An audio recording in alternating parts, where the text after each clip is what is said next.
ಅದು ಮೇ ತಿಂಗಳಾಗಿದ್ದರಿಂದ ಬಿಸಿಲು ದಾರುಣವಾಗಿ ಬೀಳ್ತಾ ಇರುತ್ತೆ. ಒಂದು ಊರಿನಲ್ಲಿರ್ತಾ ಇರುವ ಶಾರದಾ ಅನಾಮಿಕ ಅನ್ನುವ ಅತ್ತೆ ಸೊಸೆಯರು ಬಡವರು ಕೂಡ ತಣ್ಣನೆಯ ನೀರು ಕುಡಿಯಬೇಕು ಎಂದು ಪ್ರತಿ ಮನೆಗೂ ಹೋಗಿ ಒಂದೊಂದು ಮಣ್ಣಿನ ಮಡಿಕೆಯನ್ನು ಉಚಿತವಾಗಿ ಕೊಡ್ತಾ ಇದ್ರು. ಊರಿನ ಬಸ್ ಸ್ಟಾಪ್ ಹತ್ತಿರ ತಣ್ಣನೆಯ ನೀರಿನ ಕೇಂದ್ರ ಕೂಡ ಏರ್ಪಾಟು ಮಾಡಿರುತ್ತಾರೆ. ದಾಹ ಅಂತ ಬರ್ತಾ ಇರೋರಿಗೆ ಪ್ರಸಾದ್ ನೀರು ಕೊಡ್ತಾ ಇದ್ದ. ಒಂದು ದಿನ ರೈತ ದಾನಯ್ಯ ದುಃಖದಿಂದ ಅತ್ತೆ ಸೊಸೆಯರ ಹತ್ರ ಬರ್ತಾನೆ. ಅಮ್ಮ, ಶಾರದಮ್ಮ ತಾಯಿ, ಅನಾಮಿಕಾ ತಾಯಿ, ಹಸುಗಳನ್ನ, ಪಕ್ಷಿಗಳನ್ನ, ಕಾಡಿನ ಪ್ರಾಣಿಗಳನ್ನ ನೀವೇ ಕಾಪಾಡ್ಬೇಕಮ್ಮ ಎಂದು ಕಣ್ಣೀರು ಹಾಕಿಕೊಳ್ಳುತ್ತಾನೆ. ದಾನಯ್ಯ ಅಳಪಡದೆ ದುಃಖ ಪಡದೆ ಸಮಸ್ಯೆ ಏನು ಹೇಳು. ಹೌದು ಚಿಕ್ಕಪ್ಪ, ಅಳತೆ ಹೇಳಿದ್ರೆ ನಮ್ಗೆ ಹೇಗೆ ತಿಳಿಯುತ್ತೆ ಹೇಳಿ. ಶಾರದಮ್ಮ ತಾಯಿ, ಮೇವಿಗಾಗಿ ಹಸುಗಳನ್ನ ನಮ್ಮೂರಿನ ಪಕ್ಕದಲ್ಲಿರುವ ಕಾಡಿಗೆ ಕರ್ಕೊಂಡು ಹೋಗ್ತಾ ಇರೋದು ನಿನಗೆ ಗೊತ್ತಲ್ಲ ಎಂದು ದಾನಯ್ಯ ಹೇಳುತ್ತಾ ಇದ್ದರೆ ಶಾರದಾ ಮಧ್ಯದಲ್ಲೇ ಸೇರ್ಕೊಂಡು, ದಾನಯ್ಯ, ನಿಂದು ಒಳ್ಳೆಯ ಮನಸ್ಸು, ಬಹಳ ಚೆನ್ನಾಗಿ ಆಲೋಚಿಸಿ ನಮ್ಮ ಹತ್ರ ಬಂದಿದ್ಯಾ. ಪಶುಗಳಿಗಾಗಿ, ಪ್ರಾಣಿಗಳಿಗಾಗಿ, ಪಕ್ಷಿಗಳಿಗಾಗಿ ಕಾಡಿನಲ್ಲಿ ಒಂದು ದೊಡ್ಡ ವಾಟರ್ ಪಂಪ್ ಕಟ್ಟಿಸ್ತೀನಿ, ಅದರಲ್ಲಿ ಪ್ರತಿದಿನವೂ ನೀರು ತುಂಬುತ್ತೀನಿ, ಸರಿನಾ ಎಂದು ಹೇಳುತ್ತಾಳೆ. ಕಾಡಿನಲ್ಲಿ ದೊಡ್ಡ ನೀರಿನ ಸಂಪಿದೆ ತಾಯಿ, ಆದರೆ ಅದೆಲ್ಲ ಕಸದಿಂದ ತುಂಬಿ ಹೋಗಿದೆ. ಅದನ್ನ ಕ್ಲೀನ್ ಮಾಡಿ ಅದರಲ್ಲಿ ನೀರು ತುಂಬಿಸ್ತೇವೆ, ಅದು ಎಲ್ಲಿದೆ ತೋರಿಸು ಎಂದು ಅತ್ತೆ ಸೊಸೆಯರು ಸೇರಿ ದಾನಯ್ಯನ ಹಿಂದೆಯೇ ಕಾಡಿನೊಳಗಿರುವ ನೀರಿನ ಸಂಪತ್ರ ಬರ್ತಾರೆ. ಅದು ಎಲ್ಲ ಕಸದಿಂದ ತುಂಬಿ ಹೋಗಿರುತ್ತದೆ. ಇಬ್ಬರು ಎಷ್ಟೋ ಕಷ್ಟಪಟ್ಟು ಆ ಕಸವನ್ನು ತೆಗೆದು ಆ ನೀರಿನ ಸಂಪನ್ನು ಶುಭ್ರ ಮಾಡುತ್ತಾರೆ. 1 ಗಂಟೆಯ ನಂತರ ಪಶುಗಳು, ಪಕ್ಷಿಗಳು, ಹಕ್ಕಿಗಳು, ಪ್ರಾಣಿಗಳು ಬಂದು ನೀರು ಕುಡಿತಾ ಇರುತ್ತೆ. ಆಗಲೇ ಅಲ್ಲಿಗೆ ಒಂದು ದೊಡ್ಡ ಹುಲಿ ಕೂಡ ಬರುತ್ತೆ. ಆ ದೊಡ್ಡ ಹುಲಿಯನ್ನು ನೋಡಿ ಅನಾಮಿಕಾ ಭಯಪಡುತ್ತಾಳೆ. ಅತ್ತೆ, ಭಯಪಡಬೇಡ ಸೊಸೆ, ಅದು ಯಾವಾಗಲೂ ನಮ್ಮನ್ನ ಸಾಯಿಸಲಿಕ್ಕೆ ಬಂದಿಲ್ಲ, ದಾಹದಿಂದ ಬಂದಿದೆ. ಬೇಕು ಅಂದ್ರೆ ನೋಡು, ನೀರ್ ಕುಡಿದು ಹೊರಟೋಗುತ್ತೆ, ಏನು ಮಾಡೋದಿಲ್ಲ, ನಾನು ನಿನ್ ಪಕ್ಕದಲ್ಲೇ ಇದ್ದೀನಲ್ಲ ಎಂದು ಶಾರದಾ ಧೈರ್ಯ ಹೇಳಿದರೂ ಅನಾಮಿಕಳಲ್ಲಿ ಭಯ ಹೋಗಲಿಲ್ಲ. ದೊಡ್ಡ ಹುಲಿ ನೀರಿನ ಹತ್ರ ಬರುತ್ತದೆ, ಹೊಟ್ಟೆ ತುಂಬಾ ನೀರು ಕುಡಿಯುತ್ತೆ. ಅತ್ತೆ ಸೊಸೆಯರ ಕಡೆ ನೋಡುತ್ತೆ. ನೋಡಿದ್ಯಾ ಸೊಸೆ, ನಾವು ನೀರು ಕೊಟ್ಟಿದ್ದೀವಿ ಅಂತ ನಮಗೆ ಅದು ಕೃತಜ್ಞತೆ ತೋರಿಸ್ತಾ ಇದೆ. ಹೌದು ಅತ್ತೆ, ಈ ಜನ್ಮಕ್ಕೆ ಇದು ಸಾಕು, ನಮ್ಮ ಜನ್ಮ ಧನ್ಯವಾಯಿತು ಸೊಸೆ. ಇನ್ನು ಮೇಲಿಂದ ಈ ಬೇಸಿಗೆ ಹೋಗುವವರೆಗೂ ನಾವು ದಿನವೂ ನೀರು ಸುರಿತಾನೆ ಇರಬೇಕು, ಶುಭ್ರ ಮಾಡ್ತಾನೆ ಇರಬೇಕು. ಹಾಗೆ ಅತ್ತೆ ಎಂದು ಅತ್ತೆ ಸೊಸೆಯರು ಮಾತನಾಡಿಕೊಂಡು ಇನ್ನು ಆ ದಿನದಿಂದ ಬೆಳಿಗ್ಗೆ ಸಾಯಂಕಾಲ ದಿನಕ್ಕೆ 2 ಹೊತ್ತು ನೀರಿನ ಸಂಪನ್ನು ಶುಭ್ರ ಮಾಡ್ತಾ ಇರ್ತಾರೆ. ತುಂಬಾ ನೀರನ್ನು ತುಂಬಿಸ್ತಾ ಇರ್ತಾರೆ. ಪಶುಗಳಿಂದ, ಹಕ್ಕಿಗಳಿಂದ, ಪ್ರಾಣಿಗಳಿಂದ ಒಳ್ಳೆ ಸ್ನೇಹವನ್ನು ಏರ್ಪಡಿಸಿಕೊಳ್ಳುತ್ತಾರೆ. ಒಂದು ದಿನ ಇನ್ನು ನಾವೇನಾದ್ರೂ ಮಾಡ್ಬೇಕು ಸೊಸೆ. ಇನ್ನು ಅಂದ್ರೆ ಏನ್ ಮಾಡ್ಬೇಕು ಅತ್ತೆ? ಸೊಸೆ, ಈಗಲೇ ನನಗೆ ಒಂದು ಸೂಪರ್ ಐಡಿಯಾ ಬಂತು, ಆಲಸ್ಯ ಮಾಡದೆ ಹೇಳ್ಬಿಡಿಯತ್ತೆ. ಪ್ರತಿಯೊಬ್ಬರು ತಣ್ಣನೆ ನೀರು ಕುಡಿಬೇಕು ಅಂತ ಪ್ರತಿ ಮನೆಗೂ ಮಡಕೆಗಳನ್ನ ಕೊಟ್ಟಿದೀವಿ. ದಾಹದಿಂದ ಪ್ರಯಾಣಿಕರು ಕಷ್ಟಪಡಬಾರ್ದು ಅಂತ ಬಸ್ ಸ್ಟಾಪ್ ಹತ್ರ ತಣ್ಣೀರಿನ ಕೇಂದ್ರ ಏರ್ಪಾಟು ಮಾಡಿದೀವಿ. ಪಶುಗಳು, ಪ್ರಾಣಿಗಳು, ಪಕ್ಷಿಗಳು ದಾಹದಿಂದ ದುಃಖ ಪಡಬಾರ್ದು ಅಂತ ನೀರಿನ ಸಂಪನ್ನು ಏರ್ಪಾಟು ಮಾಡಿದ್ವಿ. ಈಗ ನಮ್ಮ ಮನೆ ಮುಂದೆ ಮಜ್ಜಿಗೆ ಸ್ಟ್ಯಾಂಡ್ ಇಡ್ಬೇಕು ಅಂತ ಆಲೋಚನೆ ಬಂದಿದೆ ಸೊಸೆ.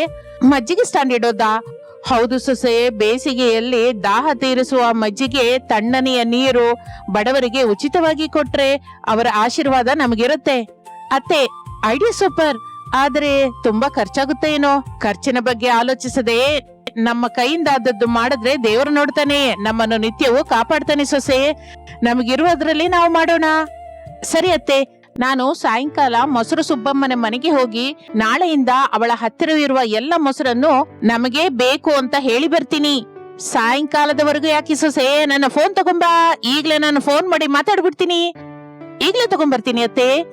ಹಾಗೆ ಒಳಗಡೆಗೆ ಹೋಗಿ ಫೋನ್ ತೆಗೆದುಕೊಂಡು ಬಂದು ಶಾರದಂಗಿ ಕೊಡ್ತಾಳೆ ಅನಾಮಿಕಾ. ಸೊಸೆ, ಸುಬ್ಬಮ್ಮಂಗೆ ಫೋನ್ ಮಾಡು. ಅನಾಮಿಕಾ ಸುಬ್ಬಮ್ಮನಿಗೆ ಫೋನ್ ಮಾಡಿ ಶಾರದಂಗಿ ಕೊಡ್ತಾಳೆ. ಹಲೋ, ಯಾರು? ಸುಬ್ಬಮ್ಮತ್ತೆ, ನಾನು ಶಾರದಾ. ಶಾರದಾ, ಏನೇ ಫೋನ್ ಮಾಡ್ದೆ, ಏನ್ ಬೇಕು? ಏನಿಲ್ಲ ಸುಬ್ಬಮ್ಮತ್ತೆ. ಏನು ಇಲ್ದಾಗ ಯಾಕೆ ಫೋನ್ ಮಾಡ್ದೆ? ಇಟ್ಬಿಡು, ಸ್ವಲ್ಪ ಹೊತ್ತು ಮಲ್ಕೋತೀನಿ.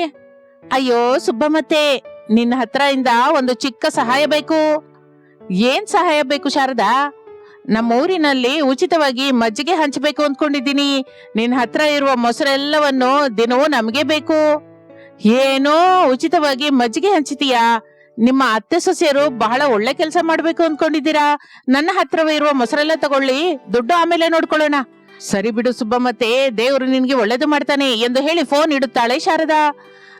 ಅತ್ತೆ, ತುಂಬಾ ಸುಲಭವಾಗಿ ಆಗಿ ಹೋಯ್ತು. ಒಳ್ಳೆ ಕೆಲಸ ಅಂದ್ರೆ ಹಾಗೆ ಸುಲಭವಾಗಿ ನಡೆಯುತ್ತೆ ಸೊಸೆ. ಇನ್ನು ಅದಷ್ಟೇ, ಎಂದು ಶಾರದಾ ಹೇಳುತ್ತಾ ಇರುವಾಗ ರಮೇಶ್ ತಿನ್ನೋದಕ್ಕೆ ಬರ್ತಾನೆ. ಹೋಗು ಸೊಸೆ, ಮಗ ಬಂದಿದ್ದಾನೆ, ಅನ್ನ ಹಾಕು ಎಂದು ಹೇಳುತ್ತಲೇ ಅನಾಮಿಕಾ ಹೊರಟು ಹೋಗುತ್ತಾಳೆ. ಇನ್ನು ರಮೇಶ್ ಡೈನಿಂಗ್ ಟೇಬಲ್ ಹತ್ರ ಕೂತ್ಕೋತಾನೆ. ಶಾರದಾ ಕೂಲರ್ ಹಾಕುತ್ತಾಳೆ, ಅನಾಮಿಕಾ ಅನ್ನ ಹಾಕುತ್ತಾಳೆ. ತಣ್ಣನೆಯ ಗಾಳಿಗೆ ರಮೇಶ್ ಅನಾಮಿಕಾ ಮಾಡಿದ ಘಮ್ ಅನ್ನುವ ಊಟವನ್ನು ಹೊಟ್ಟೆ ತುಂಬ ತಿನ್ನುತ್ತಾನೆ. ಅತ್ತೆ ಸೊಸೆಯರು ಮಾತನಾಡಿಕೊಳ್ಳುತ್ತಾ ಇರುವ ಉಚಿತ ಮಜ್ಜಿಗೆ ಹಂಚಿಕೆ ಬಗ್ಗೆ ಹೇಳುತ್ತಾರೆ. ಬಹಳ ಒಳ್ಳೆ ನಿರ್ಣಯ ತಗೊಂಡಿದೀಯಮ್ಮ, ಹಾಗೆ ಮಾಡ್ಬಿಡಿ ಎಂದು ಹೇಳಿ ರಮೇಶ್ ಅಲ್ಲಿಂದ ಹೊರಟು ಹೋಗುತ್ತಾನೆ. ಮಾರನೇ ದಿನ ಬೆಳಿಗ್ಗೆ ಸುಬ್ಬಮ್ಮನ ಮನೆಯಿಂದ ದೊಡ್ಡ ಬಿಂದಿಗೆಯಲ್ಲಿ ಮೊಸರು ತಗೊಂಡ್ಬರ್ತಾಳೆ. ಅನಾಮಿಕಾ ಮಜ್ಜಿಗೆ ಕಲಿಸುತ್ತಾಳೆ. ಅತ್ತೆ, ಮಜ್ಜಿಗೆ ಸೂಪರ್ ಆಗಿ ತಯಾರಾಗಿದೆ, ಒಂದು ಸಲ ನಾನು ಕುಡಿದು ನೋಡ್ತೀನಿ ಎಂದು ಶಾರದಾ ಕುಡಿದು ನೋಡುತ್ತಾಳೆ. ಶಾರದಂಗೆ ತುಂಬಾ ಹಿಡಿಸುತ್ತದೆ. ಅಬ್ಬಾ, ತಂಪಂದ್ರೆ ಇದೆ, ಯಾರು ಕುಡಿದ್ರು ದಾಹನೆ ಮರ್ತು ಹೋಗ್ತಾರೆ ಎಂದು ಇಬ್ಬರು ಮನೆಯ ಮುಂದೆ ಒಂದು ದೊಡ್ಡ ಟೇಬಲ್ ಹಾಕಿ 2 ಮಣ್ಣಿನ ಮಡಿಕೆಯನ್ನು ಇಡುತ್ತಾರೆ. ಆ ಮಡಿಕೆಯ ತುಂಬಾ ಮಜ್ಜಿಗೆಯನ್ನು ಸುರಿಯುತ್ತಾರೆ. ಗ್ಲಾಸುಗಳನ್ನು ಕಡೆದು ವರಸೆಯಾಗಿ ಇಡುತ್ತಾರೆ. ಅತ್ತೆ, ಬೋರ್ಡ್ ಕೂಡ ಇಡೋಣ. ಇಡು ಸೊಸೆಯೇ, ಹೆಸರು ದೊಡ್ಡದಾಗಿ ಬರಿ, ಉಚಿತ ಮಜ್ಜಿಗೆ ಹಂಚಿಕೆ ಎಂದು ದೊಡ್ಡದಾಗಿ ಬರೆದು ಒಂದು ಬೋರ್ಡ್ ಇಡುತ್ತಾಳೆ ಅನಾಮಿಕಾ. ಚೆನ್ನಾಗಿದೆ ಸೊಸೆ, ಯಾರು ಬಂದರೂ ನಾಚಿಕೆ ಇಲ್ಲದೆ ಕುಡಿತಾರೆ. ಸ್ವಲ್ಪ ಹೊತ್ತಿಗೆ ಬಸ್ ಸ್ಟಾಪ್ ಹತ್ತಿರದಿಂದ ಗೋಪಯ್ಯ ಅನ್ನುವ ಪ್ರಯಾಣಿಕ ನಡೆದುಕೊಂಡು ಬರುತ್ತಾನೆ. ಅವನ ಮುಖವೆಲ್ಲ ಬೆವರು ಸುರಿತಾ ಇರುತ್ತೆ. ಅಮ್ಮ, ಸ್ವಲ್ಪ ನೀರ್ ಕೊಡ್ತೀರಾ? ನೀರಲ್ಲ ದೊಡ್ಡಯ್ಯ, ಮಜ್ಜಿಗೆ ಕುಡೀರಿ, ಚೆನ್ನಾಗಿರುತ್ತೆ ಎಂದು ಹೇಳುತ್ತಲೇ ಗೋಪಯ್ಯ ಆಶ್ಚರ್ಯ ಹೋಗುತ್ತಾನೆ. ಮಜ್ಜಿಗೆನಾ? ದುಡ್ಡೆಷ್ಟಮ್ಮ ಎಂದು ಕೇಳುತ್ತಾನೆ. ದುಡ್ಡೇನು ಬೇಡ ದೊಡ್ಡಯ್ಯ, ಉಚಿತವಾಗಿ ಕೊಡ್ತಾ ಇದ್ದೀವಿ, ಕುಡಿ ಎಂದು ಶಾರದಾ ಹೇಳುತ್ತಲೇ ಗೋಪಯ್ಯ ಸಂತೋಷ ಪಡುತ್ತಾನೆ. ಅನಾಮಿಕಾ ಒಂದು ಗ್ಲಾಸ್ ತುಂಬಾ ಮಜ್ಜಿಗೆ ಸುರಿದು ಕೊಡುತ್ತಾಳೆ. ಗೋಪಯ್ಯ ಗ್ಲಾಸ್ ಮಜ್ಜಿಗೆ ಕುಡಿದು ಉಸಿರೆಳೆದುಕೊಳ್ಳುತ್ತಾನೆ. ಬಹಳ ತಣ್ಣಗೆ ರುಚಿಯಾಗಿದೆ ತಾಯಿ, ನಿಮಗೆ ಆ ದೇವರು ಆಶೀರ್ವಾದ ಕೊಡಬೇಕು. ಇನ್ನೊಂದು ಗ್ಲಾಸ್ ಕುಡಿ ದೊಡ್ಡಯ್ಯ ಎಂದು ಮತ್ತೊಂದು ಗ್ಲಾಸ್ ಕೊಡುತ್ತಾಳೆ. ದೊಡ್ಡಯ್ಯ ಆನಂದದಿಂದ ಕುಡಿದು ಅಲ್ಲಿಂದ ಹೊರಟು ಹೋಗುತ್ತಾನೆ. ಅತ್ತೆ, ಈ ದೊಡ್ಡಯ್ಯ ಮಜ್ಜಿಗೆ ಕುಡಿದು ಎಷ್ಟೋ ಸಂತೋಷ ಪಟ್ಟ ಅಲ್ವಾ? ಹೌದು ಸೊಸೆ, ಬಹಳ ಸಂತೋಷ ಪಟ್ಟ, ಮೇಲಾಗಿ ನಮಗೆ ಆಶೀರ್ವಾದ ಕೊಟ್ಟು ಹೋದ ಎಂದು ಇಬ್ಬರು ಮಾತನಾಡಿಕೊಳ್ಳುತ್ತಾ ಇರುವಾಗ ಕಾಲೇಜಿಂದ ಮನೆಗೆ ಹೋಗುತ್ತಾ ಇರುವ ಮೇಘನಾ ಅಲ್ಲಿಗೆ ಬರುತ್ತಾಳೆ. ಅನಾಮಿಕಾ ಮಜ್ಜಿಗೆ ಗ್ಲಾಸ್ ಕೊಡ್ತಾಳೆ. ಮೇಘನಾ ಮಜ್ಜಿಗೆ ಕುಡಿದು ವಾಟರ್ ಬಾಟಲ್ ಕೊಡುತ್ತಾಳೆ. ಮನೆ ಹತ್ರ ಅಮ್ಮ ಅಪ್ಪ ಇದ್ದಾರಲ್ಲ ಅಕ್ಕ, ಅವರಿಗಾಗಿ. ಅಯ್ಯೋ, ತಗೊಂಡು ಹೋಗು ತಂಗಿ, ಇನ್ನೊಂದು ಬಾಟಲ್ ಇದ್ರು ಕೊಡು, ಅದರಲ್ಲಿ ಕೂಡ ಮಜ್ಜಿಗೆ ಸುರಿದು ಕೊಡ್ತೀನಿ ಎಂದು ಹೇಳಿ ಬಾಟಲ್ ತುಂಬಾ ಮಜ್ಜಿಗೆ ಸುರಿಯುತ್ತಾಳೆ. ಮೇಘನ ಕೂಡ ಸಂತೋಷದಿಂದ ಅಲ್ಲಿಂದ ಹೊರಟು ಹೋಗುತ್ತಾಳೆ. ಹಾಗೆ ಸಮಯ ಕಳೆಯುತ್ತಾ ಇರುತ್ತದೆ. ಬಂದವರೆಲ್ಲರಿಗೂ ಅತ್ತೆ ಸೊಸೆಯರು ಮಜ್ಜಿಗೆ ಸುರಿತಾನೆ ಇರ್ತಾರೆ. ಹಾಗೆ ದಿನಗಳು ಕಳೆಯುತ್ತಾ ಇರುತ್ತದೆ. ಒಂದು ದಿನ ಧನವಂತರಾದ ಸುದರ್ಶನ್ ಅಲ್ಲಿಗೆ ಬರುತ್ತಾನೆ. ಏನ್ ಶಾರದಮ್ಮ, ಉಚಿತವಾಗಿ ಮಜ್ಜಿಗೆ ಕೊಡ್ತಾ ಇದ್ದೀಯಾ? ಹೌದು ಸ್ವಾಮಿಯವರೇ. ಏನಕ್ಕೇನು ಸ್ವಾಮಿಯವರೇ, ದಾಹ ತೀರ್ಸೋಣ ಅಂತ. ಜನರೆಲ್ಲರ ದಾಹ ತೀರಿಸುತ್ತಾ ಉಚಿತವಾಗಿ ಮಜ್ಜಿಗೆ ಕೊಟ್ರೆ ನಿಮಗೆ ನಷ್ಟ ಅಲ್ವಾ? ಇಲ್ಲ ಸ್ವಾಮಿಯವರೇ, ಮನಸ್ಸಿಗೆ ಲಾಭ ಎಂದು ಅನಾಮಿಕಾ ಮಾತು ಹೇಳುತ್ತಲೇ ಸುದರ್ಶನ್ ವ್ಯಂಗ್ಯದಿಂದ ನೀವು ಬಹಳ ದೊಡ್ಡವರು ಎಂದು ಅನ್ನುತ್ತಾನೆ. ದೊಡ್ಡವರಲ್ಲಪ್ಪ ಸ್ವಾಮಿ, ನಾವು ಮನುಷ್ಯರು ಅಷ್ಟೇ, ನೀವು ಕೂಡ ಕುಡೀರಿ. ಆ ಧನವಂತನಿಗೆ ಕೂಡ ಮಜ್ಜಿಗೆ ಕೊಡುತ್ತಾರೆ ಅತ್ತೆ ಸೊಸೆಯರಿಬ್ಬರು. ಅವನು ಕುಡಿದು ಅಲ್ಲಿಂದ ಹೊರಟು ಹೋಗುತ್ತಾನೆ. ಇನ್ನು ಅತ್ತೆ ಸೊಸೆಯರಿಬ್ಬರು ಸೇರಿ ಅವರ ದಯಾವಂತ ಹೃದಯದಿಂದ ಆ ಬೇಸಿಗೆಯಲ್ಲಿ ಯಾರು ಕಷ್ಟಪಡ್ತಾ ಇದ್ದಾರೋ ಅವರೆಲ್ಲರಿಗೂ ಈ ಅತ್ತೆ ಸೊಸೆಯರಿಗೆ ತೋಚಿದ ಸಹಾಯ ಮಾಡುತ್ತಾ ಅವರ ಆಶೀರ್ವಾದಗಳನ್ನು ತೆಗೆದುಕೊಳ್ಳುತ್ತಾ ಆನಂದದಿಂದ ಜೀವಿಸುತ್ತಾ ಇರ್ತಾರೆ. ಇದು ಇಂದಿನ ಕತೆ. ಮತ್ತೊಂದು ಆಸಕ್ತಿಕರ ಕತೆ ಜೊತೆ ಮತ್ತೆ ಸೇರೋಣ. ಅಲ್ಲಿಯವರೆಗೂ ವಿರಾಮ. ಒಂದು ಊರಿನಲ್ಲಿ 2 ಮಲಗುವ ರೂಮ್ ಇರುವ ಮನೆಯಲ್ಲಿ ಇರುತ್ತಾ ಇರುವ ಶಾರದಾಳ ಕುಟುಂಬ ಕಡು ಬಡವರು. ಶಾರದಾ, ಅವಳ ಗಂಡ ಪ್ರಸಾದ್, ಸೊಸೆ ಅನಾಮಿಕಾ, ಮಗ ರಮೇಶ್, 4 ಪ್ರತಿದಿನವೂ ಏನೋ ಒಂದು ಕೆಲಸಕ್ಕೆ ಹೋದರೆ ಆ ಕುಟುಂಬ 2 ಹೊತ್ತು ಅನ್ನ ತಿನ್ನುವ ದೀನ ಸ್ಥಿತಿಯಲ್ಲಿರುತ್ತದೆ. ಅಂತಹ ಸ್ಥಿತಿಯಲ್ಲಿ ಶಾರದಾ ತನ್ನ ಮಗಳು ಮಾಲತಿಯನ್ನು ಈ ಕಡೆ ಓದಿಸಲಾಗದೆ ಆ ಕಡೆ ಕೆಲಸಕ್ಕೂ ಕಳಿಸಲಾಗದೆ ಮನೆ ಹತ್ರನೇ ಇಟ್ಟಿರುತ್ತಾಳೆ. ಒಂದು ದಿನ ಅನಾಮಿಕಾ ಅಡಿಗೆ ಮಾಡುತ್ತಾ ಇರುವಾಗ ಅತ್ತೆ ಶಾರದಾ, ನಾದಿನಿ ಮಾಲತಿ ಸೇರಿ ಅಡುಗೆ ಮನೆಗೆ ಬರುತ್ತಾರೆ. ಅನಾಮಿಕಾ ಅವರನ್ನು ನೋಡಿ, ಅತ್ತೆ, ಮಾಲತಿ ಏನ್ ಬೇಕೋ ಹೇಳಿದ್ರೆ ನಾನ್ ತಗೊಂಡ್ಬರ್ತಾ ಇದ್ದೆಲ್ಲ, ಇಬ್ಬರು ಹೀಗೆ ಕಿಚನ್ಗೆ ಏಕೆ ಬಂದಿದ್ದೀರಾ? ಏನತ್ಗೆ, ನಾವು ಕಿಚನ್ಗೆ ಬರ್ಬೇಕು ಅಂದ್ರೆ ನಿಮ್ಮ ಪರ್ಮಿಷನ್ ಬೇಕಾ? ಅಯ್ಯೋ ಮಾಲತಿ, ನನ್ನ ಉದ್ದೇಶ ಅದಲ್ಲ. ಮೊದಲೇ ಬೇಸಿಗೆ, ಮೇಲಾಗಿ ಇದು ಅಡಿಗೆ ಮನೆ, ಇನ್ನು ಬಿಸಿ ಹೆಚ್ಚಾಗುತ್ತೆ ಅಂತ ಅಂದೆ. ಇದನ್ನ ತಡಿಲಾರು ಅಂತ ಹೇಳ್ತಾ ಇದ್ದೀನಿ ಅಷ್ಟೇ ಎಂದು ಅನಾಮಿಕಾ ಹೇಳುತ್ತಲೇ ಶಾರದಾ ಸ್ವಲ್ಪ ವ್ಯಂಗ್ಯವಾಗಿ, ಪರವಾಗಿಲ್ಲ ಬಿಡಮ್ಮ, ನಮ್ಮ ಒಳ್ಳೆಯದರ ಬಗ್ಗೆ ಆಲೋಚಿಸ್ತಾ ಇದೆಯಲ್ಲ. ನಾನಲ್ದೆ ಇನ್ಯಾರು ಆಲೋಚಿಸ್ತಾರೆ ಅತ್ತೆ? ಹೋಗಿ ಹಾಲಲ್ಲೇ ಕೂತ್ಕೊಂಡು ಟಿವಿ ನೋಡ್ತಾ ಇರಿ. ಅಡಿಗೆ ಆದ ಮೇಲೆ ನಾನೇ ಬರ್ತೇನೆ, ಮೂವರು ಹಾಯಾಗಿ ಮಾತಾಡ್ಕೊಳ್ಳೋಣ. ಈಗ ನಾನು ಅಮ್ಮ ಕಿಚನ್ಗೆ ಬಂದಿದ್ದು ನೀನು ಹೇಳಿದ್ದು ಕೇಳೋದಕ್ಕಲ್ಲ, ಮತ್ತೆ ನಾವು ಹೇಳಿದ್ದನ್ನ ನೀನ್ ಕೇಳೋದಕ್ಕೆ. ಈ ದಿನ ಹೊಸದಾಗಿ ಕೇಳೋದೇನಿದೆ ಅತ್ತೆ? ಈ ಮನೆಗೆ ಸೊಸೆಯಾಗಿ ಬಂದಾಗಿನಿಂದ ನೀವ್ ಹೇಳಿದ್ದೆ ನಾನ್ ಕೇಳ್ತಾನೆ ಇದ್ದೀನಲ್ಲ. ಹೀಗೆ ಮಾತಿಗೆ ಮಾತು ಬೆಳೆಸೋದು ಕಡಿಮೆ ಆದ್ರೆ ಒಳ್ಳೇದಾಗುತ್ತೆ ಸೊಸೆ ಎಂದು ಶಾರದಾ ಅನ್ನುತ್ತಲೇ ಅನಾಮಿಕಾ ಏನೋ ಮಾತನಾಡಲಿಲ್ಲ. ನಿಜ ಹೇಳೋದಿಗೆ ನೀನು ನಮ್ಮ ಒಳ್ಳೆದ್ರ ಬಗ್ಗೆ ಆಲೋಚಿಸ್ತಾ ಇದ್ಯಾ? ಹಾಗೆ ಯಾಕಂತೀಯ ಮಾಲತಿ? ನಾನು ನಿಮ್ಮ ಒಳ್ಳೆದ್ರ ಬಗ್ಗೆ ಆಲೋಚಿಸ್ತೀನಿ ಅಂತ ನಿಮಗೆ ಅನಿಸ್ಲಿಲ್ವಾ? ಇಲ್ಲ ಅಂತಾನೆ ಅಲ್ವಾ ಸೊಸೆ ನಾನು ನನ್ನ ಮಗಳು ಎಷ್ಟೆಲ್ಲ ದುಃಖ ಪಡ್ತಾ ಇದ್ದೀವಿ. ನಿಮಗೆ ಅನ್ನಿಸ್ಬೇಕು ಅಂದ್ರೆ ನಾನೇನ್ ಮಾಡ್ಬೇಕು ಅತ್ತೆ? ನಾನು ಮಾಲತಿ ಕೇಳುವ ಪ್ರಶ್ನೆಗಳಿಗೆ ಸರಿಯಾಗಿ ಉತ್ತರ ಹೇಳಬೇಕು. ಹಾಗೆ ಅತ್ತೆ ಕೇಳಿ, ಆದರೆ ಈಗಲ್ಲ. 10 ನಿಮಿಷದಲ್ಲಿ ಅಡಿಗೆಯಾಗಿ ಹೋಗುತ್ತದೆ. ಹಾಲ್ಗೆ ಬರ್ತೀನಿ, ನೀವಿಬ್ಬರು ಹೋಗಿ ಕೂತ್ಕೊಳ್ಳಿ. ನಾನು ಬಂದ ತಕ್ಷಣ ನಿಮ್ಮ ಪ್ರಶ್ನೆ ನನ್ನ ಉತ್ತರ ಅನ್ನುವ ಪ್ರೋಗ್ರಾಮ್ನ ಸ್ಟಾರ್ಟ್ ಮಾಡೋಣ ಎಂದು ಹೇಳುತ್ತಲೇ ಶಾರದಾ ಮಾಲತಿ ಒಲೆ ಮೇಲಿರುವ ಅಡಿಗೆಯನ್ನು ನೋಡುತ್ತಾರೆ. ಅನಾಮಿಕಾ ಹೇಳಿದ್ದು ನಿಜ ಅನಿಸುತ್ತದೆ. ಸರಿ ಅತ್ತಿಗೆ, 10 ನಿಮಿಷದ ನಂತರ ಹಾಲ್ಗೆ ಬಂದ್ಬಿಡು, ತಪ್ಪದೆ ಬರ್ತೀನಿ ಮಾಲತಿ ಎಂದು ಅನಾಮಿಕಾ ಹೇಳಿದ ನಂತರ ಶಾರದಾ ಮಾಲತಿ ಕಿಚನ್ನಿಂದ ಹೊರಟು ಹೋಗುತ್ತಾರೆ. ದಿನದ ಹಾಗೆ ಆ ದಿನ ಕೂಡ ಪ್ರಸಾದ್ ರಮೇಶರು ಕೂಲಿಗಳ ಅಡ್ಡ ಹತ್ರ ನಿಂತಿರುತ್ತಾರೆ. ಯಾರಾದ್ರೂ ಬಂದು ಕೆಲಸಕ್ಕೆ ಕರ್ಕೊಂಡು ಹೋಗ್ತಾರೆ ಅಂತ ಆಸೆಯಿಂದ ಸುತ್ತಲೂ ನೋಡ್ತಾ ಇರ್ತಾರೆ. ಮಗು ರಮೇಶು, ರಾತ್ರಿ ನೀನು ಸೊಸೆ ಮಾತಾಡಿದ್ದು ನಿಜವೇನೋ? ಅನಾಮಿಕಾಗಿರುವ ಮಾಯಾಶಕ್ತಿ ಬಗ್ಗೆ ಕೇಳ್ತಾ ಇದೀಯಪ್ಪ? ಹೌದು ಮಗನೇ, ರಾತ್ರಿ 11ರ ನಂತರ ನೀನು ಸೊಸೆ ಹೊರಗಡೆ ಜಗಲಿ ಮೇಲೆ ಕುತ್ಕೊಂಡು ಮಾತಾಡ್ಕೊಳ್ಳೋದು ನಾನು, ನಿಮ್ಮಮ್ಮ, ಮಾಲತಿ 3 ಕೇಳಿಸ್ಕೊಂಡ್ವಿ ಎಂದು ಹೇಳುತ್ತಲೇ ರಮೇಶ್ ಆಶ್ಚರ್ಯ ಹೋಗುತ್ತಾನೆ. ಏನಂತ ಇದೀಯಪ್ಪ? ನಾನು ಅನಾಮಿಕಾ ರಾತ್ರಿ ಮಾತಾಡಿದ ಮಾತುಗಳು ಅಮ್ಮ ಮಾಲತಿ ಕೂಡ ಕೇಳಿಸ್ಕೊಂಡ್ರ? ಅಂದ್ರೆ ಈಗ ಮನೆ ಹತ್ರ ಅನಾಮಿಕಳನ್ನ ಅಮ್ಮ ಕೇಳ್ತಾರೆ, ಆಸೆ ಕೇಳ್ಕೊ ಅಂತ ಬಲವಂತ ಮಾಡ್ತಾರೆ. ನಾವು ಮನೆಗೆ ಹೋಗೋಣ ಬಾಪ್ಪ ಅಂದ್ರೆ ಬಡ ಸೊಸೆ ಅನಾಮಿಕಳ ಹತ್ರ ಒಂದು ಮಾಯಾಶಕ್ತಿ ಇದೆ ಅನ್ನೋ ಮಾತು. ಪ್ರಸಾದ್ ಹಾಗೆ ಅನ್ನುತ್ತಲೇ ರಮೇಶ್ ಸುತ್ತಲೂ ನೋಡಿ ನಿಧಾನವಾಗಿ ಹೀಗಂತಾನೆ. ನಿಧಾನವಾಗಿ ಅಪ್ಪ, ಅನಾಮಿಕಂಗೆ ನಿಜವಾಗಿ ಮಾಯಾಶಕ್ತಿ ಇದೆ, ಆದ್ರೆ ಅದು ಎಲ್ಲರಿಗೂ ಹೇಳಬಾರ್ದು ಅಂತ ಅನಾಮಿಕಾ ನನ್ ಜೊತೆ ಮಾತು ತಗೊಂಡಿದ್ದಾಳೆ. ಸರಿ ಹೊರತು ಏನು ಮಗನೇ ಆ ಶಕ್ತಿ? ಅನಾಮಿಕಾ ಮನಸ್ಫೂರ್ತಿಯಾಗಿ ಏನು ಆಸೆ ಪಟ್ರೆ ಅದು ನಡೆಯುತ್ತಪ್ಪ ಎಂದು ಹೇಳಿದ ರಮೇಶನ ಮಾತನ್ನು ಕೇಳಿದ ಪ್ರಸಾದನ ಎದೆಯಲ್ಲೇ ಆಸೆ ಚಿಗುರುತ್ತದೆ. ಶಾರದಾ ಮಾಲತಿ ಹಾಲಲ್ಲಿ ಕೂತ್ಕೊಂಡು ಅನಾಮಿಕಾಗಾಗಿ ಎದುರು ನೋಡ್ತಾ ಇರ್ತಾರೆ. ಸ್ವಲ್ಪ ಹೊತ್ತಿಗೆ ಅನಾಮಿಕಾ ಅವ್ರ ಹತ್ರಕ್ಕೆ ಬರ್ತಾಳೆ. ಅತ್ತೆ, ಅಡಿಗೆ ಪೂರ್ತಿಯಾಗಿದೆ, ನಾನ್ ಬಂದ್ಬಿಟ್ಟೆ, ಈಗ ಕೇಳಿ. ನಿಜ ಹೇಳು ಸೊಸೆ, ನಿನ್ ಹತ್ರ ಏನಾದ್ರೂ ಮಾಯಾಶಕ್ತಿ ಇದೆಯಾ? ಆ ಪ್ರಶ್ನೆ ಕೇಳಿದ ತಕ್ಷಣ ಅನಾಮಿಕಳ ಮುಖ ಒಂದೇ ಸಲಕ್ಕೆ ಬದಲಾಗಿ ಹೋಗುತ್ತದೆ. ಸ್ವಲ್ಪ ಹೊತ್ತು ನಿಶಬ್ದವಾಗಿರುತ್ತದೆ. ಹೇಳೋತ್ತಿಗೆ ಅಮ್ಮ ಕೇಳ್ತಾ ಇದ್ದಾಳಲ್ಲ, ನೀನೇನು ಆಸೆ ಪಟ್ರೆ ಅದು ನಡೆಯುವ ಮಾಯಾಶಕ್ತಿ ಇದೆಯಾ? ಅನಾಮಿಕಾ ಸ್ವಲ್ಪ ಆಶ್ಚರ್ಯದಿಂದ, ಈ ವಿಷಯ ನಿಮ್ಗೆ ಹೇಗೆ ಗೊತ್ತಾಯ್ತು ಅತ್ತೆ?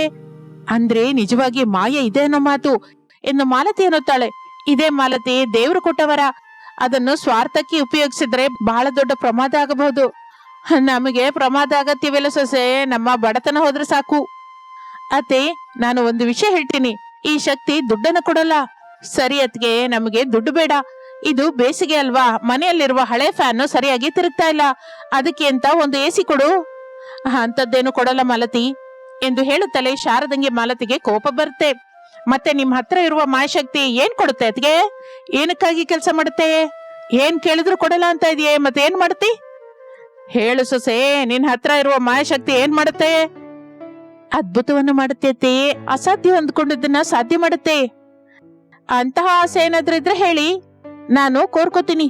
ನನ್ನ ಹತ್ರ ಇರುವ ಮಾಯಾಶಕ್ತಿ ಕೆಲಸ ಮಾಡುತ್ತೆ, ನಮ್ಮ ಕೋರಿಕೆ ತೀರುತ್ತೆ. ಶಾರದಾ ಮಾಲತಿ ಆಲೋಚಿಸಲಿಕ್ಕೆ ಶುರು ಮಾಡುತ್ತಾರೆ. ಆಗಲೇ ಹೊರಗಿನಿಂದ ರಮೇಶ್ ಪ್ರಸಾದರು ಮನೆಯೊಳಗೆ ಬರ್ತಾರೆ. ರಮೇಶ್ ಗಾಬರಿಯಿಂದ, ಅನಾಮಿಕಾ, ವಿಷಯ ಎಲ್ರಿಗೂ ತಿಳಿದೋಯ್ತಾ? ಹೌದು ರೀ, ನಾವು ರಾತ್ರಿ ಜಗಲ ಮೇಲೆ ಕೂತ್ಕೊಂಡು ಮಾತಾಡ್ತಾ ಇದ್ರೆ ಅತ್ತೆ, ಮಾವಯ್ಯ, ಮಾಲತಿ ಕೇಳಿಸ್ಕೊಂಡಿರತ್ತೆ. ಈಗ ನನ್ನ ಕೇಳಿದ್ರು, ನನ್ನ ಹತ್ರ ಇರುವ ಮಾಯಶಕ್ತಿಯಿಂದ ದುಡ್ಡು ಬೇಕು ಅಂತ ಕೇಳು ಅಂದ್ರು. AC ಕೊಡು ಅಂತ ಕೇಳಿದ್ರು. ನನ್ನ ಹತ್ರ ಇರುವ ಮಾಯಶಕ್ತಿ ಅದನ್ನ ತೀರಿಸಲಾರ್ದು ಅಂತ ಹೇಳ್ದೆ ಎಂದು ನಡೆದಿದ್ದೆಲ್ಲವನ್ನು ಹೇಳುತ್ತಾಳೆ. ಅಪ್ಪ ಕೂಡ ನಾನು ಕೇಳಿದ್ರು ಅನಾಮಿಕಾ, ಅದಕ್ಕೆ ಮನೆಗೆ ಬಂದ್ವಿ. ಸೊಸೆ, ನೀನು ನಮ್ಮ ಜೀವನವನ್ನು ಬದಲಾಯಿಸ್ತೀಯಮ್ಮ. ಎಲ್ಲರ ಕಣ್ಣು ಈಗ ಅನಾಮಿಕಳ ಮೇಲೆ ನಿಂತು ಹೋಗಿರುತ್ತದೆ. ಅತ್ತೆ, ನಾನು ಹೋಗಿ ಬಟ್ಟೆ ವಿಷಯ ನೋಡ್ತೀನಿ, ನೀವು ಆಲೋಚಿಸಿ ಹೇಳಿ, ಸರಿನಾ ಎಂದು ಅನಾಮಿಕಾ ಅಲ್ಲಿಂದ ಹೊರಟು ಹೋಗುತ್ತಾಳೆ. ಶಾರದಾ, ಪ್ರಸಾದ್, ರಮೇಶು, ಮಾಲತಿ 4 ಮಾತನಾಡಿಕೊಳ್ಳುತ್ತಾ ಇರ್ತಾರೆ. ಹಾಗೆ ಸಮಯ 1 ಗಂಟೆ ಕಳೆಯುತ್ತದೆ. ಅನಾಮಿಕಾ ಮತ್ತೆ ಅವರ ಹತ್ರಕ್ಕೆ ಬರ್ತಾಳೆ. ನಮಗೆ ಅಸಾಧ್ಯವಾಗಿರೋದೇನೋ ಅಂತ ಆಲೋಚಿಸಿದ್ರ ಅತ್ತೆ? ಆಲೋಚಿಸಿದ್ವಿ ಸೊಸೆ, ಇನ್ನು ತಡ ಮಾಡದೆ ಅದೇನೋ ಮೊದ್ಲು ಹೇಳ್ಬಿಡಿ ಅತ್ತೆ. ಅದು ನಮಗೆ ಸಾಧ್ಯವಾಗಬೇಕು ಅಂತ ನನ್ನ ಮಾಯಶಕ್ತಿನ ಕೇಳ್ಕೊತೀನಿ. ಸಾಧ್ಯವಾಗುತ್ತೆ ಅತ್ತಿಗೆ. ಈ ಬೇಸಿಗೆ ಆಗುವ ತನಕ ನಮ್ಮ ಕುಟುಂಬವೆಲ್ಲ ಚಂದ್ರನ ಮೇಲೆ ಇರಬೇಕು ಅಂತ ನಾವೆಲ್ಲ ಆಲೋಚಿಸಿ ನಿರ್ಣಯ ತಗೊಂಡಿದೀವಿ. ಇನ್ನು ಸಾಧ್ಯ ಮಾಡಬೇಕಾಗಿದ್ದು ನಿನ್ನ ಕೆಲ್ಸ. ಓಹೋ ನಾದಿನಿ, ಎಲ್ಲರ ಆಲೋಚನೆ ಚೆನ್ನಾಗಿದೆ. ನಿಜ, ಇದು ನಮಗೆ ಅಸಾಧ್ಯವಾದ ಕೆಲಸವೇ, ಆದರೆ ನನ್ನ ಹತ್ರವಿರುವ ಮಾಯಶಕ್ತಿಯಿಂದ ಇದು ಸಾಧ್ಯವಾಗುತ್ತೆ. ಮತ್ತೆ ತಡವೆನಕಮ್ಮ ಸೊಸೆ, ನಿನ್ನ ಮಾಯಶಕ್ತಿಯಿಂದ ಕೋರ್ಕೊಮ್ಮ. ಬೇಸಿಗೆ ಕಾಲ, ಚಂದ್ರನ ಮೇಲೆ ಸೊಸೆಯ ಕುಟುಂಬ ಅನ್ನೋದನ್ನ ನಿಜ ಮಾಡುತ್ತಾಯಿ. ಹಾಗೆ ಮಾವಯ್ಯ, ಈಗಲೇ ಕೋರ್ಕೋತೀನಿ ಎಂದು ಅನಾಮಿಕಾ ತನ್ನ 2 ಕೈಗಳನ್ನು ಜೋಡಿಸಿ ಕಣ್ಣು ಮುಚ್ಚಿಕೊಂಡು, ಓ ಕೆರೆಯ ತಾಯಿ, ನೀನು ಕಾಲುಷ್ಯವಿಲ್ಲದೆ ನಿತ್ಯವೂ ನಿನ್ನನ್ನು ಶುಭ್ರ ಮಾಡ್ತಾ ಇರುವಾಗ ನೀನು ಕರುಣಿಸಿ ನನಗೊಂದು ಮಾಯಶಕ್ತಿಯನ್ನು ಕೊಟ್ಟಿದ್ದೆ ಅಲ್ವಾ. ಈಗ ನನಗೆ ಮಾಯಶಕ್ತಿ ಅಗತ್ಯ ಬಿದ್ದಿದೆ. ನನ್ನ ಆಸೆ ತೀರಿಸುವ ಹಾಗೆ ನನ್ನನ್ನು ಆಶೀರ್ವದಿಸು ತಾಯಿ ಎಂದು ಬೇಡಿಕೊಳ್ಳುತ್ತಾಳೆ. ಒಂದು ಮಿಂಚಿನ ವಲಯದಲ್ಲಿ ಅವರ ಮನೆಯಲ್ಲಿ ಒಂದು ದೇವತೆ ಪ್ರತ್ಯಕ್ಷವಾಗುತ್ತಾಳೆ. ಕೋರಿಕೋ ಅನಾಮಿಕಾ ಎಂದು ಆ ದೇವತೆ ಹೇಳುತ್ತಲೇ ಅನಾಮಿಕಾ ಕಣ್ಣು ತೆಗೆದು ದೇವತೆಯನ್ನು ನೋಡಿ ಸಂತೋಷ ಪಡುತ್ತಾಳೆ. ನಿನ್ನ ಕೋರಿಕೆಯನ್ನು ತೀರಿಸಲಿಕ್ಕೆ ಬಂದಿದ್ದೀನಿ ಅನಾಮಿಕಾ. ನಿನ್ನ ಕೋರಿಕೆ ಏನು? ತಾಯಿ, ಈ ಬೇಸಿಗೆ ಆಗುವವರೆಗೂ ನನ್ನ ಕುಟುಂಬವೆಲ್ಲವೂ ಎಲ್ಲ ವಸತಿಯ ಜೊತೆ ಚಂದ್ರನ ಮೇಲೆ ಜೀವಿಸೋ ಹಾಗೆ ನಮ್ಮನ್ನು ಆಶೀರ್ವದಿಸು ತಾಯಿ, ಇದೇ ನನ್ನ ಆಸೆ. ಒಳ್ಳೆ ಮನಸ್ಸಿರುವ ನಿನ್ನ ಕೋರಿಕೆ ನೆರವೇರುತ್ತೆ ಅನಾಮಿಕಾ. ಎಲ್ಲರೂ ಕಣ್ಣು ಮುಚ್ಕೊಳ್ಳಿ ಎಂದು ದೇವತೆ ಹೇಳುತ್ತಲೇ ಎಲ್ಲರೂ ಕಣ್ಣು ಮುಚ್ಕೋತಾರೆ. ದೇವತೆಯ ಜೊತೆ ಎಲ್ಲರೂ ಮಾಯವಾಗಿ ಹೋಗುತ್ತಾರೆ. ಚಂದ್ರನ ಮೇಲೆ ಅನಾಮಿಕಳ ಕುಟುಂಬ ಕಣ್ಣು ಮುಚ್ಕೊಂಡಿರುತ್ತೆ. ಅಲ್ಲಿ ತಣ್ಣಗೆ ಅನಿಸಿದ್ದರಿಂದ ಎಲ್ಲರೂ ಕಣ್ಣು ತೆಗೆದು ನೋಡುತ್ತಾರೆ. ಅವರೆಲ್ಲ ನಿಜವಾಗಿಯೇ ಚಂದ್ರನ ಮೇಲೆ ಇರುತ್ತಾರೆ. ಮನೆಯೊಳಗೆ ಹೋಗಿ ನೋಡುತ್ತಾರೆ. ದೊಡ್ಡ ಟಿವಿ ಇರುತ್ತದೆ, ಸೋಫಾಗಳು ಇರುತ್ತೆ, ಫ್ರಿಡ್ಜ್ ಕೂಡ ಇದೆ, ಮನೆಯ ಸಾಮಾನುಗಳೆಲ್ಲ ಅಲ್ಲಿರುತ್ತದೆ. ಅದೆಲ್ಲ ನೋಡಿ ಅನಾಮಿಕಳ ಕುಟುಂಬ ಬಹಳ ಸಂತೋಷ ಪಡುತ್ತದೆ. ಅತ್ತಿಗೆ, ನಿನಗೆ ನಿಜವಾಗಿಯೂ ಮಾಯಶಕ್ತಿ ಇದೆ. ಈಗ ನಾವು ಚಂದ್ರನ ಮೇಲೆ ಇದ್ದೀವಿ. ಇಲ್ಲಿ ಕೂಡ ನಮಗೆ ಮನೆ ಇದೆ, ತರಕಾರಿ ಇದೆ, ಹೂಗಳಿದೆ, ಮನೆ ಸಾಮಾನು ಎಲ್ಲ ಇದೆ. ಅತ್ತಿಗೆ ಸೊಸೆ, ನೀನು ಮಾಡಿದ ಒಳ್ಳೆತನದಿಂದ ಬಂದ ಮಾಯಶಕ್ತಿ ಅದ್ಭುತವನ್ನು ಮಾಡಿತಮ್ಮ ಎಂದು ಎಲ್ಲರೂ ಅನಾಮಿಕಳನ್ನು ಮೆಚ್ಚಿಕೊಳ್ಳುತ್ತಾರೆ. ಇನ್ನು ಆ ದಿನದಿಂದ ಶಾರದಳ ಕುಟುಂಬ ಚಂದ್ರನ ಮೇಲೆ ತಣ್ಣಗೆ ಜೀವಿಸಲಿಕ್ಕೆ ಶುರು ಮಾಡುತ್ತೆ. ನಿಮ್ಮ ಕಷ್ಟವನ್ನು ಕೂಡ, ಇಲ್ಲ ಅಂದ್ರೆ ನಿಮಗೆ ಕೂಡ ಅಸಾಧ್ಯ ಅನ್ನಿಸಿಕೊಳ್ಳುವುದೇನಾದ್ರೂ ಇದ್ರೆ ಅದು ಕಾಮೆಂಟ್ ರೂಪದಲ್ಲಿ ಹೇಳಿ. ನಿಮ್ಮ ಕೋರಿಕೆಯನ್ನು ಕೂಡ ಅನಾಮಿಕಾ ತೀರಿಸುತ್ತಾಳೆ ಏನೋ ನೋಡೋಣ. ನೀವು ಕಮೆಂಟ್ ಮಾಡೋದು ಮರೆತು ಹೋಗ್ಬೇಡಿ. ಇಂತಹ ಆಸಕ್ತಿಕರ ಕಥೆಗಾಗಿ ನಮ್ಮ ಚಾನೆಲ್ ಅನ್ನು ಸಬ್ಸ್ಕ್ರೈಬ್ ಮಾಡ್ಕೊಳ್ಳಿ. Thank you for watching.